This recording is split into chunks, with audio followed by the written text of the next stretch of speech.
વડોદરાના વીજ ચોરોમાં ફફડાટ વ્યાપ્યો છે। વહેલી સવારથી માંડવી વિસ્તારમાં એમજીવીસીએલ વિજિલન્સની ટીમ દ્વારા દરોડો પાડવામાં આવ્યો હતો। ભાંડવાડા, મંગલેશ્વર ઝાપા અને ધૂળધોયા વાડમાં ચુસ્ત પોલીસ બંદોબસ્ત સાથે દરોડા પાડવામાં આવ્યા હતા। પાણીગેટ બાદ હવે માંડવીમાં તવાઈ બોલાવવામાં આવી છે।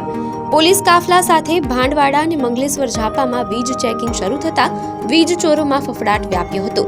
જો કે હાલ એમજીવીસીએલ વિજિલન્સની ચેકિંગ ચાલુ છે।